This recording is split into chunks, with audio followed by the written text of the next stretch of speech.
জয় জয় হরি হরি বল। তো আজকে যে যার সবাই বাড়ি চলে যাবে। তো আজকে আমাদের সমাপ্ত এই নবদ্বীপ মণ্ডল পরিক্রমা 2026।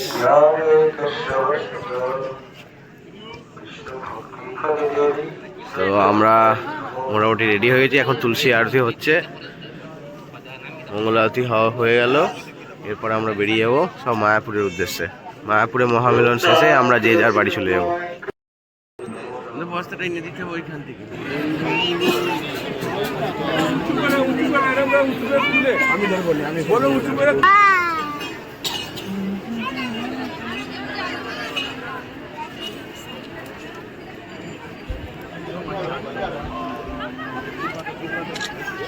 গোপাল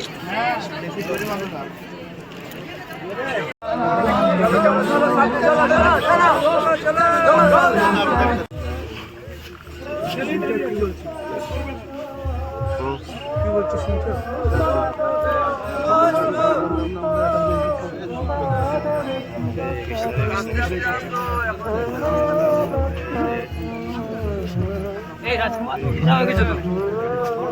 কেদা আছে দেখতে, কেদা আছে, কেদা আস্তে আস্তে, কেদা না এটা কেদা, কেদা আছে দেখতে।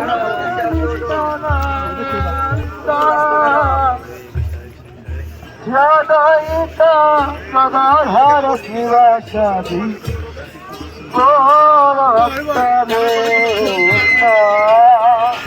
হরে কৃষ্ণ হরে তুমি তো ওখানে নেই যেখানে রেখে এসছি তোমাকে। কেন আমি তো ওদাজুপু কেমন আছেন? ওদাজুপু কেমন আছেন?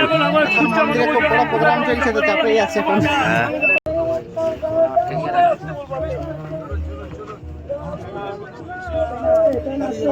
ভালো লাগে দর্শন। খুব খারাপ হলো, খুব খারাপ করা যায় না। তুই যদি বলতে আমি পারবো না তাহলে আমি দাঁড়িয়ে যেতাম।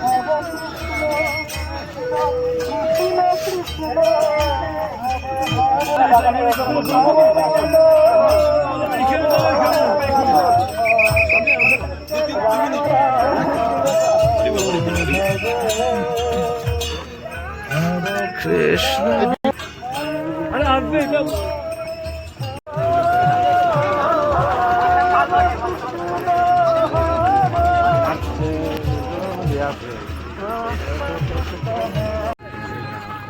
Hare Krishna, Hare Krishna, Krishna Krishna, Ram Ram, Hare Krishna, Hare Krishna, Krishna Ram Ram, Hare Krishna, Hare Krishna, Krishna Ram Ram, Hare Krishna, Hare Krishna, Krishna Ram Ram, Krishna Ram Ram, Hare Krishna, Hare Krishna, Krishna Ram Ram, Hare Krishna, Hare Krishna, Krishna Ram Ram, Hare Krishna, Hare Krishna, Krishna Krishna, Ram Ram, Hare Krishna, Krishna Krishna, Krishna। তো আমরা এখন ঢুকে গেলাম হরিহর ক্ষেত্র। এখানেই আমাদের last stoppage.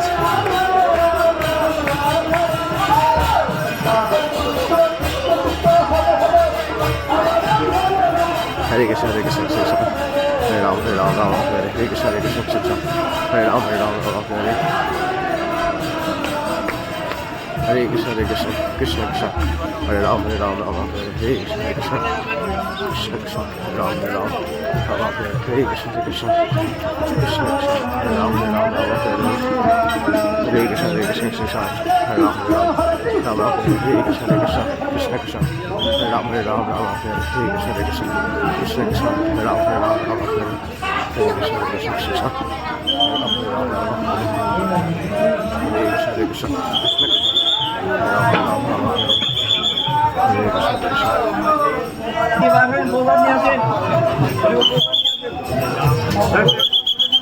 Side দেন, side side side.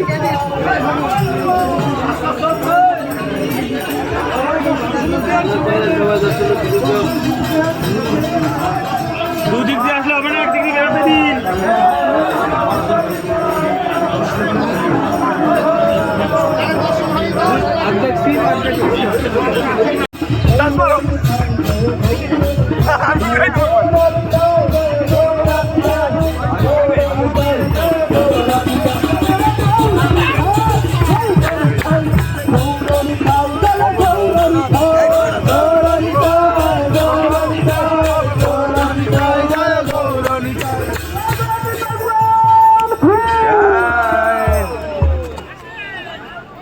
হরে কৃষ্ণ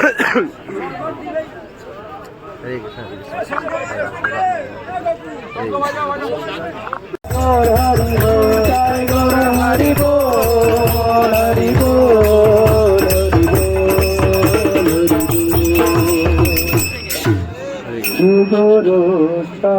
হরে কৃষ্ণ। আপনারা যে জায়গায় এসেছেন হরে রাম হরে রাম রাম রাম ভগবান হরিহরকে দর্শন করেছেন? হাত তুলুন। হরিবল হরিবল। এখানে আছে হরি এবং হর, হরে কৃষ্ণ হরে কৃষ্ণ মানে শিবজি এবং হরি একই দেহে আছেন।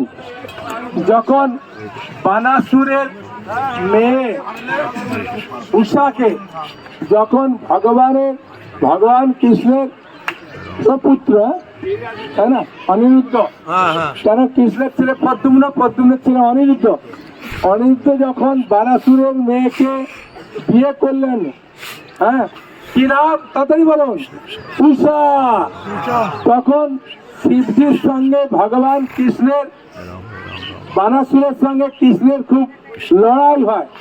যেহেতু শিবজি হচ্ছে বানাসুর শিবজির অত্যন্ত প্রিয় ভক্ত, সেই জন্য বানাসুর গিয়ে শিবজিকে বললেন, প্রভু আমি আপনার এতদিন ধরে আরাধনা করলাম, এখন ভগবান কৃষ্ণ তার নাতি আমার মেয়ের সঙ্গে বিয়ে হয়েছে, এরকম ভাবে বলপূর্বক আহরণ করেছে আমার মেয়েকে, তার সঙ্গে আমি যুদ্ধ করছি, আপনি কি আমার দলে অংশগ্রহণ করবেন না?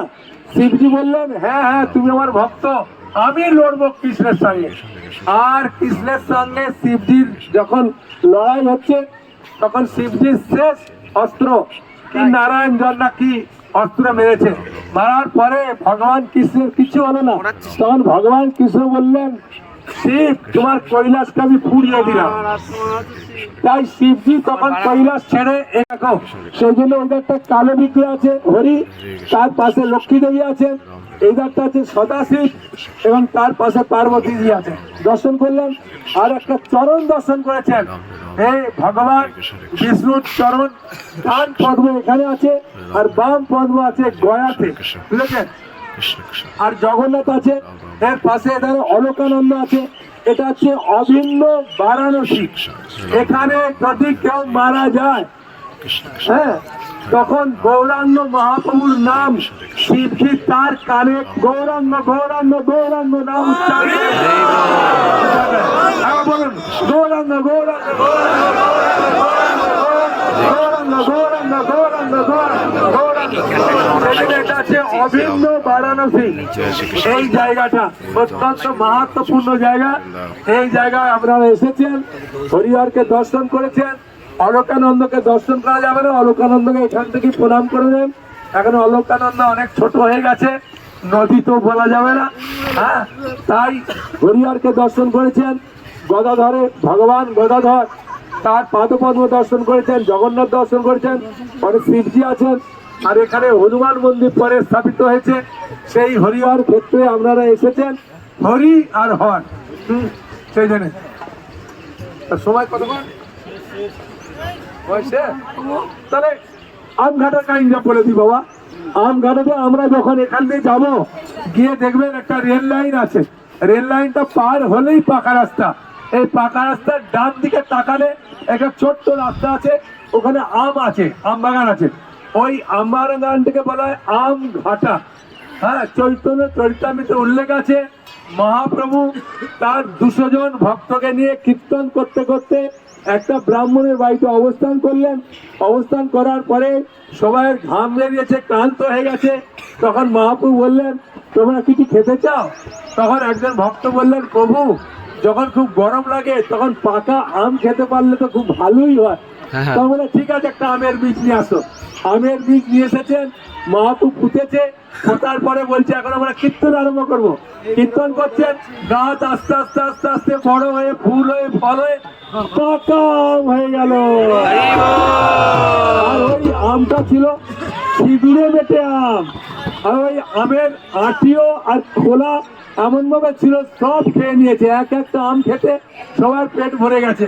200টা আমি ধরেছিল, 200 জন ভক্ত পেয়েছিলেন। 1 বছর সেই আম গাছটা ছিল, ভক্তরা আসতো, কীর্তন করতো, আম খেতেন। আর শ্রীবাস ঠাকুরের বাড়িতে যে আম গাছটা ছিল সেই আম গাছটা বহুদিন ছিল, এখনো আছে। আমরা ওই আম পেড়ে খাবো বলে আম গাছটাকে দেখতে পাই না। তাই আমরা এখন যাব, এই একটা ভালো সুযোগ। আগে গৌরনিতাই যাবে, তারপরে ভক্তবৃন্দ যাবে, তারপরে মায়েরা যারা দর্শন করেননি প্রেম সে দর্শন করুন, করে মায়েরা পেছনে পেছনে আস্তে আস্তে হরে কৃষ্ণ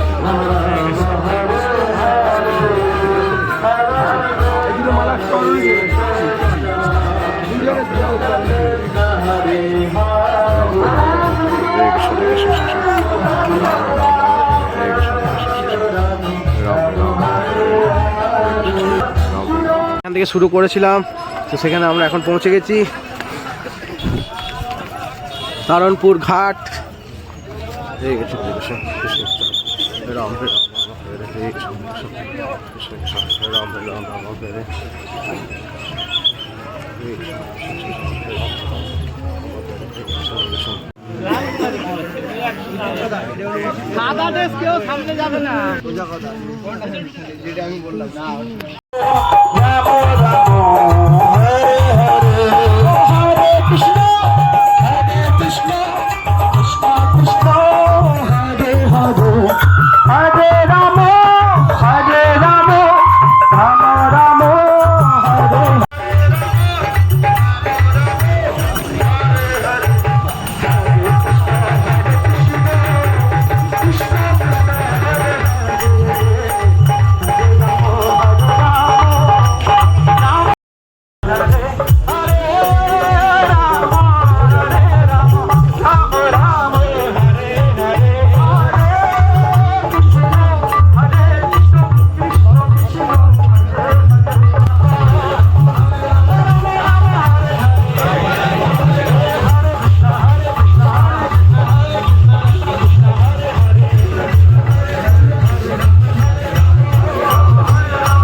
আমরা স্বাগতম জানাচ্ছি।